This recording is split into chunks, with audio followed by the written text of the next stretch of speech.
Hola, bienvenidos y bienvenidas a la plática introductoria a la propagación de plantas. A manera de introducción, es importante recordar cómo eran las selvas en la península de Yucatán. Podemos observar en la imagen el modelo de la vegetación de la península de Yucatán, en donde se aprecia una selva tropical densa, rica en especies de flora y fauna.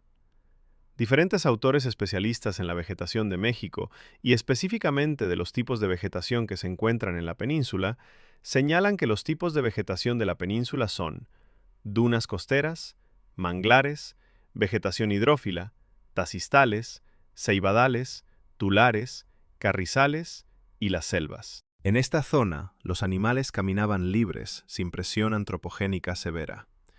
De los diferentes tipos de vegetación, dos han sufrido graves daños por su ubicación y características. La vegetación de dunas costeras por estar enfrente al mar y las selvas, en donde se encuentran recursos naturales para poder establecer ciudades. Sin embargo, el crecimiento de la población en la península ha ocasionado la construcción de nuevas áreas habitacionales, carreteras, hospitales, escuelas, centros de recreación, entre otra infraestructura que requieren las ciudades. Así como la necesidad de cultivar plantas y criar animales para poder alimentar a los habitantes de los pueblos y ciudades. Es importante reconocer que las plantas tienen una importancia biológica, ecológica y socioeconómica. Dentro de la importancia biológica, se puede mencionar que son productoras de biomasa, conforman ecosistemas, son parte del ciclo hidrológico, mantienen la humedad ambiental, produce oxígeno y capturan dióxido de carbono, regulan el clima, evitan la erosión del suelo, permiten la filtración de agua al manto freático, controlan la fuerza del viento y filtran partículas suspendidas en el aire, entre otros. Dentro de la importancia socioeconómica se puede mencionar: son la base de la alimentación. De ellas se extrae celulosa, subproductos como resinas, lacas, barnices, taninos, aditivos, esencias, saborizantes, látex, etc.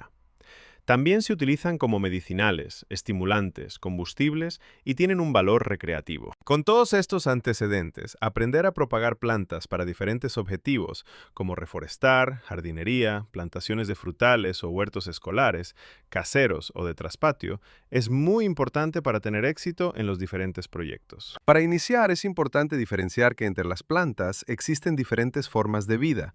Según las condiciones del tallo y su altura, se pueden clasificar en hierbas que presentan tallos frágiles, delgados, no suelen superar el metro de alto y son de color verde.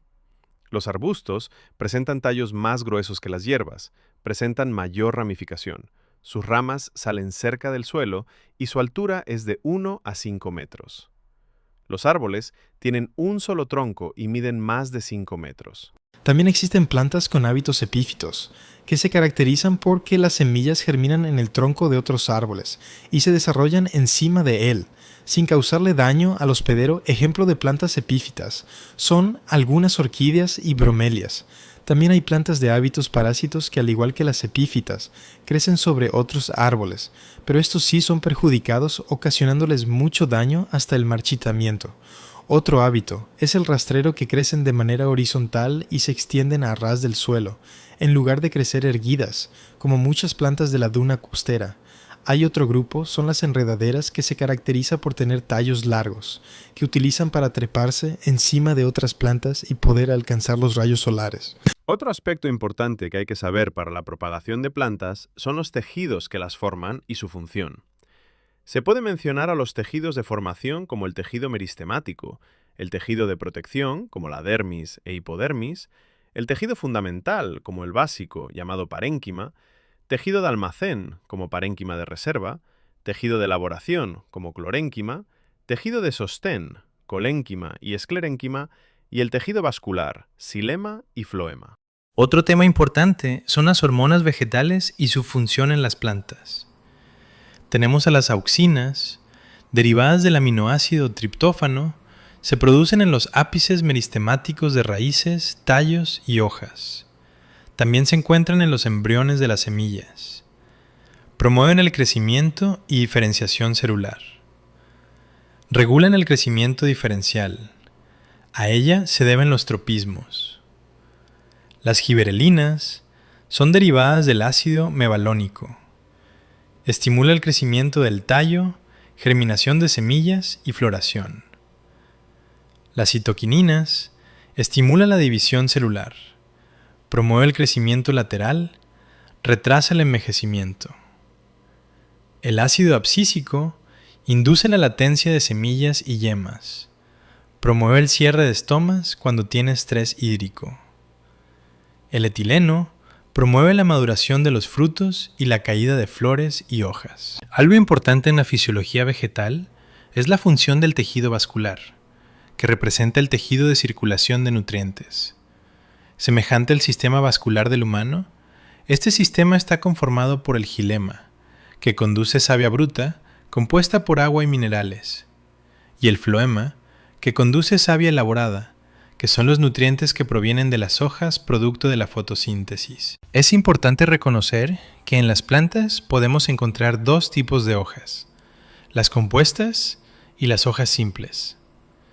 Este dato es importante para la identificación de la planta a propagar, además del tipo de flor y fruto. En la imagen se puede observar dos tipos de reproducción de las plantas. La reproducción asexual, en donde no intervienen células sexuales, prácticamente es una clonación de la planta madre. Y la reproducción sexual, en donde las células sexuales se unen, el gameto masculino y femenino, por medio de la polinización. Este tipo de reproducción es la más importante en la naturaleza porque genera diversidad por la mezcla de genes de los progenitores. Como ejemplo de la propagación asexual, se tiene el acodado, que es una técnica agrícola que consiste en cortar en una rama madura un fragmento de la corteza para inducir el crecimiento de raíces. La reproducción por esquejes consiste en cortar un fragmento de una planta, tallo, hoja o raíz, e inducirlo a desarrollar sus propias raíces para crear un nuevo ejemplar idéntico a la planta madre. El injerto es una técnica de propagación asexual que consiste en unir una parte de una planta, el injerto o variedad, sobre otra ya establecida, el patrón o portainjerto, para que ambas crezcan como un solo organismo. Se utiliza principalmente en frutales y ornamentales para acelerar la producción y mantener características genéticas exactas. Existen diferentes formas de realizar del injerto. La reproducción sexual, como se mencionó anteriormente, implica el proceso de polinización. De ahí la importancia de proteger a este grupo de animales, como insectos o mamíferos, como los murciélagos, para que este tipo de reproducción no se vea afectada en los ecosistemas naturales. Es importante conocer las partes de la flor.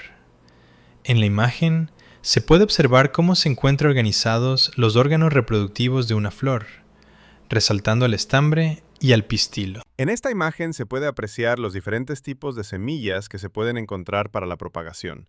Y es importante conocerlas para saber qué técnica se va a aplicar para su germinación y las condiciones físico-químicas que se requieren para obtener con éxito este proceso. En esta imagen se puede observar las partes de una semilla que cuenta con dos cotiledones, resaltando la testa de la semilla, los cotiledones y el embrión. También es importante saber que existen una gran variedad de tamaños de una semilla, esto para poder decidir la profundidad de siembra, la cual se recomienda de 2 a 3 veces el tamaño de la semilla. Después de haber seleccionado la planta a propagar y de aplicar la técnica correspondiente de siembra, hay que cuidar las plántulas, por lo que es importante aplicar el riego, la fertilización, el control de plagas para poder obtener una buena cosecha y de esta forma continuar con el ciclo propagando plantas y obteniendo nuestros alimentos. Gracias por escuchar esta plática y les invito a seguir aprendiendo sobre el manejo de plantas para realizar acciones que contribuyan a conservar las selvas donde habita el jaguar.